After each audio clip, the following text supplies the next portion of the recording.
Shalom Bapak Ibu Saudara-saudara, kawan-kawan guru-guru sekolah minggu dimanapun berada, dimanapun kita melayani. Salam jumpa Manginang, salam sehat, salam semangat melayani sekolah minggu. Ada yang Manginang dah, tetap setia sermon, persiapan perayaan-perayaan Natal. Dan mari Manginang kita tetap setia sermon, menceritakan, mengkhotbahkan firman Tuhan. Kita mau sermon dari Galatia 6 ayat 1. Saudara-saudara, kalaupun seorang kedapatan melakukan suatu pelanggaran, maka kamu yang rohani harus memimpin orang itu ke jalan yang benar dalam roh lemah lembut, sambil menjaga dirimu sendiri, supaya kamu juga jangan kena pencobaan. Demikian firman Tuhan. Bapak Ibu Saudara-saudara, hanya satu ayat ya mengenangnya, dan satu penekanan yang mau saya tekankan untuk kita ajarkan kepada anak-anak sekolah minggu kita. Yang jelas inti dari ayat 1 mungkin sudah kita pahami. Jika seorang berbuat salah, ya, maka kita yang rohani, artinya kita yang tidak melakukan kesalahan itu, memimpin orang itu ke jalan yang benar. Tapi dengan lemah lembut, roh lemah lembut.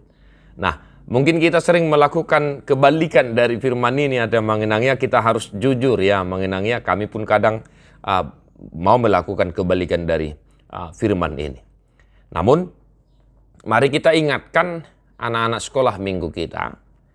Jika kawannya berbuat salah, jika kawannya kedapatan bersalah, janganlah diejek ya mengenangnya atau malah menghujat, atau malah menekan kawannya yang bersalah itu. Tetapi haruslah kita ingatkan supaya mereka mengajari, ya, menuntun, mengingatkan temannya itu supaya tidak berbuat lagi hal yang sama dengan lembut, dengan baik. Nah, ini dia mengenang bagaimana kita menjabarkannya di daerah kita masing-masing. Ya, segala macam. Mau juga kadang seperti itu ya mengenangnya. Kalau di kampung-kampung kami sering melakukan, melihat hal yang demikian. Ya, kawannya itu malah dimarahi, ya. Mau dok pe, sonon dok, tak sonon dok. Malah dibilang, otorohoin musik.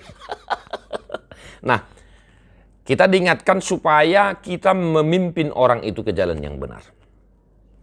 Kalau temannya itu berbuat dosa, kalau temannya mencuri jangan diejek. Ya, tetapi diingatkan supaya dia tidak lagi mencuri. Kalau temannya misalnya kadang terjatuh pun ya, tersandung. Ya, kan ada aja itu yang anak-anak itu yang malah menertawakan temannya itu. Nah, bukannya malah dibantu tetapi malah ditertawain. Nah, demikian singkatnya Bapak Ibu Saudara-saudara penjelasan dari firman ini. Mari kita jelaskan sesuai dengan SDM pemahaman anak-anak kita di mana kita melayani.